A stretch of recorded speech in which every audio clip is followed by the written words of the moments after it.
get here today. It's good to see you all. It's been a couple weeks since we had a guest on. We had a good time last week and having a little bit of wine talk and happy hour. But now I'm really excited.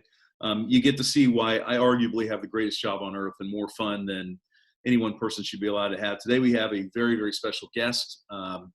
One of the best winemakers on the planet. And I do not think that's hyperbole. I think that's really, it's on the planet. He's a family man, all around great person, good friend to have, somebody that I'm proud to be able to say is in my circle, dream team member to work with, Mr. Miro Tcholakov. Welcome, Miro, and thanks for taking some time to be with us. Appreciate it. Great to be here, finally. I guess, can you guys hear me? Yep, we can hear you. All right, good. So I want everybody, I want to get everybody to get to know you a little bit. I got a couple of questions I want to ask you, and I think that you're known on 2 continents, so we got some people here that know you, and a lot of people that don't. So hopefully, I will do a pretty good job here of asking you some questions. But again, everybody, if you have any other questions, be writing them down because we are going to have some time at the end, and I definitely want you to spend a little time to talk with Miro if you can. So. So first of all, you have arguably, if you don't have the most interesting background, you have one of the most interesting backgrounds of anybody I know in the wine business. And I want to touch on that and help people to understand your background, where you're from, how you got here, all that other stuff. So talk to us. Okay. Well, for quite some time in California, I think I was the only, actually I knew for a fact that I was the only Bulgarian winemaker in California. Now there's a few more. So I guess it all started back when I was a little child. I loved spending my summers with my grandparents, and they had a little farm. Half the vineyard, half the yard around the house was a vineyard, and I remember since very early age going in, and I knew exactly where the vines with the table grapes are and when they're going to ripen first. So after that, long story short, I spent all my summers there. I helped with everything, canning tomato sauces and fruits and jams and things like that. And eventually in the fall, we made wine. So again, my very early memories from childhood is getting involved with the winemaking, starting with harvesting the grapes. There was a co-op vineyard where the whole village goes and they pick their designated rows of grapes, and there was a lot of singing, a lot of eating and drinking, and we kids running around carrying little buckets of grapes.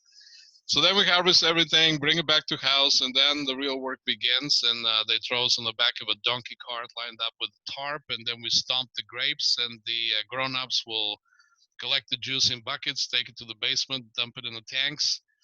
I hated it because it was sticky, it was a lot of work, and there was a lot of bees involved, and it was hard. So anyway, later on, I started drinking. I got my real first glass given to by my grandfather gave it to me so I can enjoy the festivities during dinners and cheer with everybody. So I think I was 6. From that point on, the wine was never a forbidden apple. We also made grappa. We also made beer sometimes. So alcohol was never off limits, regardless the age. But we just never abused it, But it was a lot of fun because we remember the first time I got drunk when I was probably 14, and I just fell asleep, and I felt really bad the next morning. And my grandfather came to me and said, "How do you feel?" I said, "Oh, my head hurts." He goes, "Well, now you know what happens when you drink too much." Anyway, so then high school, I did a lot of stuff, including spelunking. I get to go to other countries and do mountain climbing and spelunking trips. Then it was the military, mandatory 2 months. 2 years I spent up in the mountains. Then college, and that's when the things kind of got tricky. I was going to go to med school, but that didn't work out quite. So I went to agricultural college, and from there I was going to transfer to med school, but that didn't happen for whatever reason. So I ended up going through the whole 4 years, 5 years there, and that's how I ended up in the United States, because we got an invitation from Future Farmers of America International for 7 people to go to United States on exchange program for 18 months. So I was one of the 7 people that qualified. There was a lot of things happened during that time. The communism fell apart, and that made it possible for us to leave the country. So I came to United States legally. That was the year was 1990, June 20th. I remember it clearly when I left. So that's how I ended up in the United States. I was the only one out of the 7 people from Bulgaria that went to California. The rest of them stayed on various agricultural businesses on the East Coast. Every 6 months I was supposed to transfer and go to different places, but I got lucky. I mean, I got lucky at Dry Creek when I started my internship, that one of the cellar rats hurt himself, and I was about to leave the winery, and who knows how my life would have turned at that point, literally on the next day. And then the cellar master, a good friend of mine now and a good winemaker, she came and she asked me if I want to stay another 6 months at Dry Creek, and I said absolutely, because the other place I was about to move in was in Livermore, and it was a nursery for fruit trees. So I much rather prefer to be at the winery, and so that's what happened. And then I got another 6 months there, and the rest is history, I guess, as far as me staying in United States. So that's kind of how you got into the wine business then, sort of just by, Right. Right? Yeah. So from that point on, it was Dry Creek. I went through the ranks from intern. I became a cellar master 3 years later, then an assistant winemaker, and that's when I left Dry Creek. I was assistant winemaker at the time. In the meantime, during those 9 years, it was a lot of fun. I got to meet a lot of people in the business. I was really, really into it. I took some classes at UC Davis for just the continuous education, things like microbiology and wine that I didn't have as much of that study in Bulgaria. I also took a lot of classes at the junior college, mostly English, and I took some management certificate course, all kinds of fun stuff, public speaking, fun things. Yeah. So just so I make sure I know the timeline. So 1990, you start at Dry Creek, and then Correct. how long until you decided to go to work over at Trentadue? Like how many years were you at Dry Creek, and what was it that got you over to Trentadue? I was at Dry Creek for 9 years. Yes. So from 1990 until 1999, I was at Dry Creek. So right before the harvest of 1999, I've been interviewing in the meantime, and Trentadue was one of the wineries I was interviewing, and it took them forever to make a decision. So it was getting so close to harvest, and it made me nervous. And just about 2 weeks prior, actually, I had a trip scheduled to Europe. So my 2 week notice was actually my vacation in Bulgaria, because there was no time. And I gave as much as I could to Dry Creek prior me leaving and going to Trentadue. And so that's what happened. So in August, the end of August of 1999, I started at Trentadue. Huh. That's Yeah. great. And what about your own brand, the Miro brand? And for just to recap for everybody, in case you haven't had the wines, they're absolutely spectacular. Miro Cellars. What was the impetus on that? What made you wake up one day and go, got to do it? Yeah. The way it started, Victor brought me one morning during harvest a little sample in a little plastic bag with some really small berries, and the juice was just so dark purple. It was just beautiful looking. I said, "What is this stuff?" He goes, "Well, that's from my place." And I said, "Where is your place? I've never even been there until that point in Dry Creek." Actually, you know exactly where that is. And so I said, "What is it?" He goes, "Petit Syrah. I just planted those vines, and this is the first crop." And this was 2001. And I said, can I have those grapes? He goes, well, I was going to bring them to the winery. I said, and at some point I said, I've been thinking about it, um, getting paperwork and all that to start making my own wine. The reason why I did it, because there's just so many people I met. This is during the explosion in the wine business, when everybody started getting on just the exponential growth of wineries. I said, I got to get on this. I mean, I can make wine, and I'm ambitious enough, and I should be doing something like this. But it was scary because the business side of it, all the documentations and whatnot, and also involved fingerprinting, which make me really nervous. Understandably, I mean, fingerprinting, it's yeah. So anyway, so I got my license, and this was a good timing. So I took a couple tons from those grapes, and that was the beginning of Miro Cellars, and it was all Petit Syrah for the next 4 or 5 years on that same vineyard, Coyote Ridge. That's So that's how it began. I'm sorry. That's how it started. Yeah, that's how it started. And so, tell me a little bit about the focus and the positioning of Miro and Trentadue. Are they different? You know, what is there? How is it in your mind? I could never be a winemaker, because I would be the worst winemaker on earth, because I know you have to be really focused and attentive to details. And so you are a detail-oriented freak. I know you are, because I know you are at what you do. How do you keep it all? You know, what are the differences, and how do you keep it straight in your head? I mean, they're completely different, and yet they both have my style somehow, somewhat, because I mean, I can't deviate that much from that. I mean, the winemaker always have a style.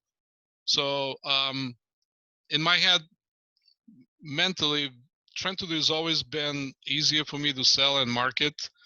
Somehow, I was more confident selling Trentadue than Miro. Even to this day, when I try to sell Miro, I feel shy, and I feel like,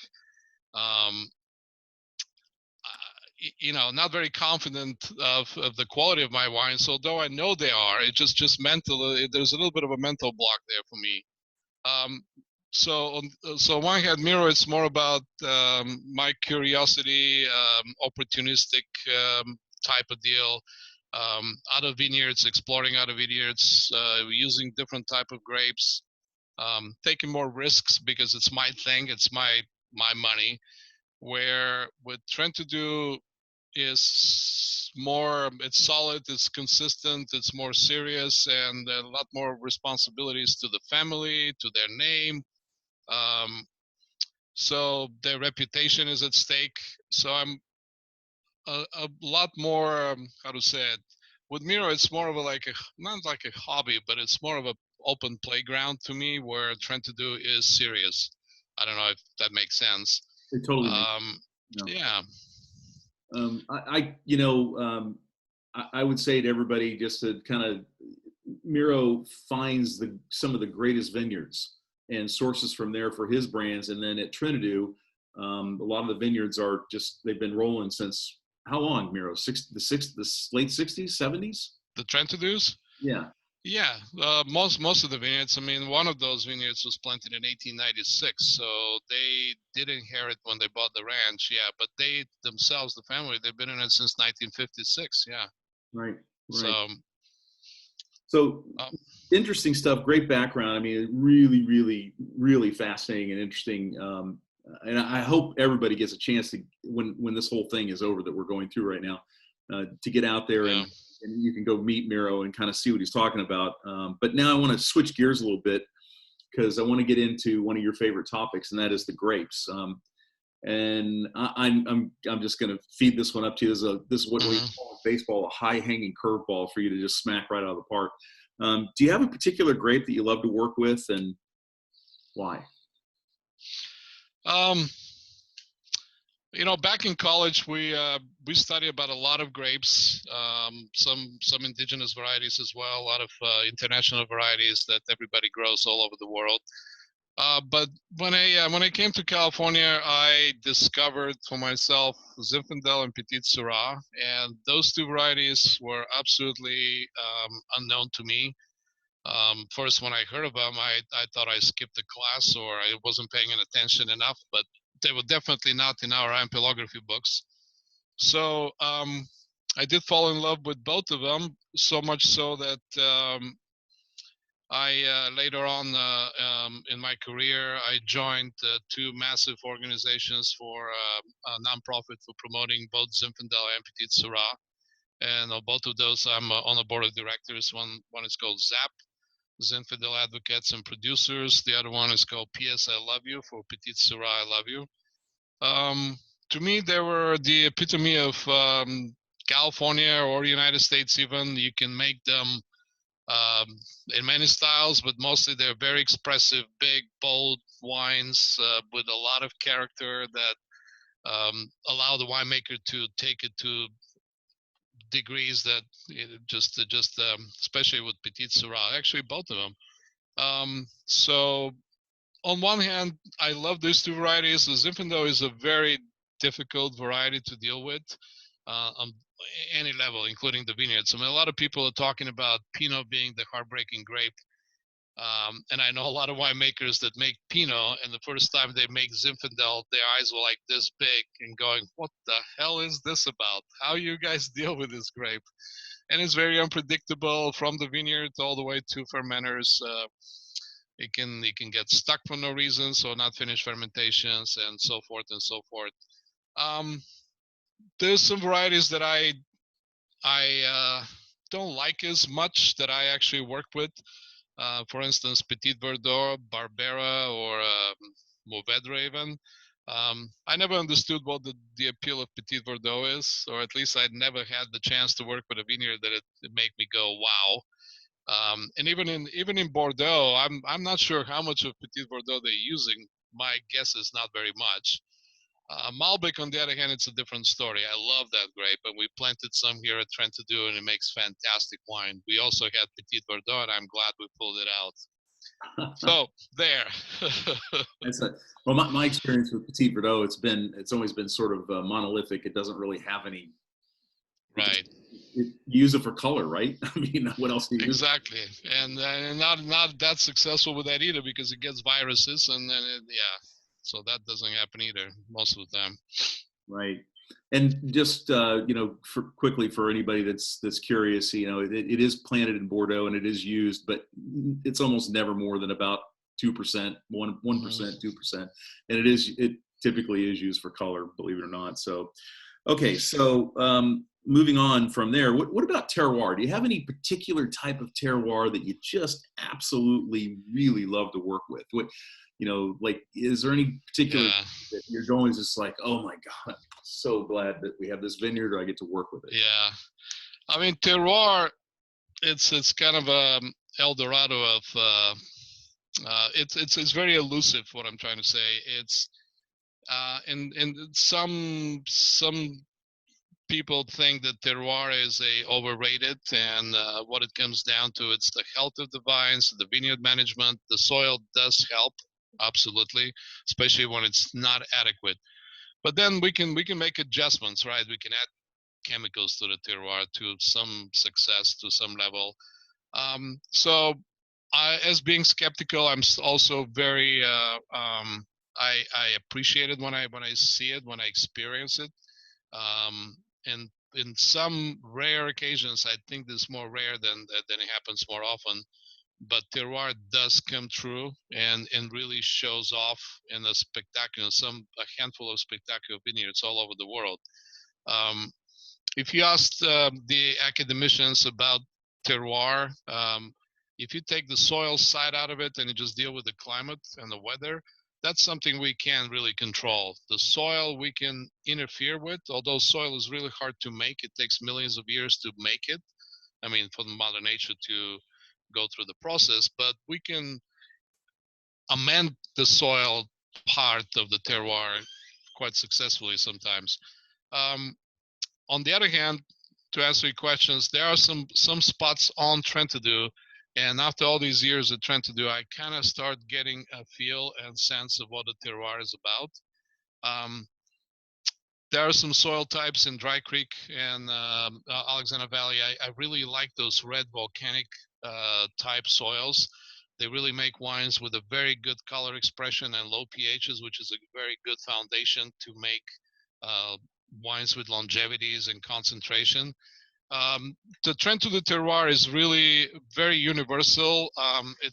In general, it's alluvial soil formed by ancient rivers and some washed down from the hills nearby. So it's very deep, gravelly, layered soil, which is very universal. You can put a stick in it and it will grow. And there's no surprise that a lot of vineyards in the world are planted around rivers or river beds. The grapes like well-drained soil. They will take rich soils, but they will not make really good wines. They like it to be a little bit restrained, or more in some cases. Um, so, but on the other hand, we can really easily wipe out the effective terroir by just using, say, for instance, too much oak. If we over oak wine, you will never catch the terroir. I mean, I seriously believe that even if the best wine critics in the world, if we throw too much oak at them, they'll never guess this is, from specific vineyard side. So it's fair to say then that you do find a lot of variation in some of the different terroirs. You know, one of the things I find interesting is sometimes, and even I can be guilty of it. You know, sort of kind of lumping everything in Dry Creek together or lumping everything in Geyserville together. But fair to say that you can find different. Yes. Yeah. There's a lot of variation of soils. I mean, if you go up in elevations, and some of the Miro vineyards above in almost 3,000 feet elevation, and they will form completely different ways than the soils down here in the valley. A lot more decomposed granite or shale up in the mountains, and they're very shallow most of the time. Very poor on organic matter, where down in the valley they have a lot of humus in it, a lot of organic matter, which completely changes um, the the characteristics of the wines.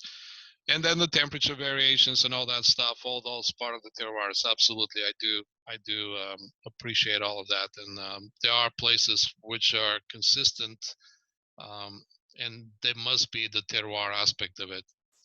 Okay, so now, and I love this part of it. I mean, and for those of you who've never had the opportunity to observe what I'm going to ask about, someday you got to do it because it's a lot of fun.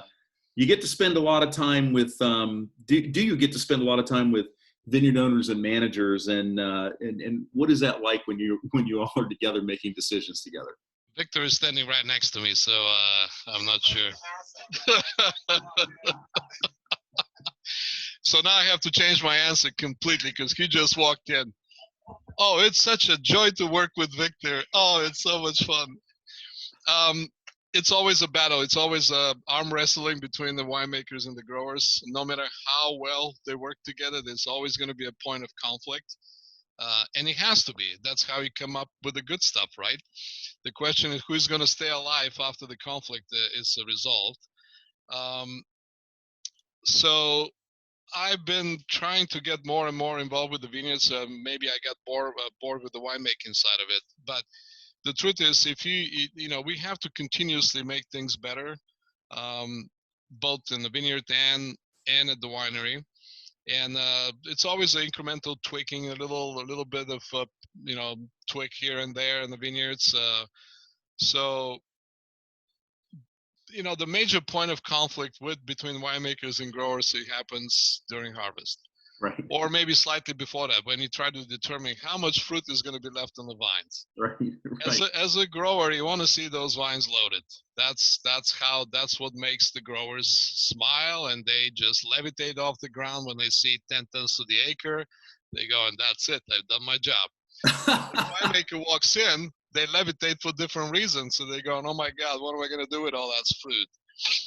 And then it's going to be the negotiation part. How much you need to drop some fruit, and the grower will say, well, how much you want me to drop? I said, well, half of it. I said, well, are you going to pay me for that? Well, and there's contracts that will address that issue. But it's that's where we come into conflict. But like I said, this is the point where the golden compromise, if it happens, and it does happen, that's when everybody's happy, and we reach the equilibrium, and we all sing kumbaya and hug each other, and we make great wine. That's funny. I will tell you a funny story, and I can't remember, but I have to tell everybody the story. But I can't remember, Miro, if I told you this story or not. But now that I know Victor's in the room, I think it'd be really Mhm. funny. So we were having dinner at his house. I want to say this was back in February, or yeah, probably it was either the end of January or February, and I was telling him about how eager and excited I was for the future. And I go, the wines they're just better than they've ever been. They just keep getting better. I mean, I don't know what's going on there in the winery. And he set his glass down and his fork. He goes, "Don't forget, we grow the stuff." Right, It starts the vineyard. right. So it was a And lot. yeah, but that's yeah, I mean, it's like I said, it's always a little bit of a battle. Some yelling and screaming here and there, and then we're happy. So I have to ask, because Yeah. I would be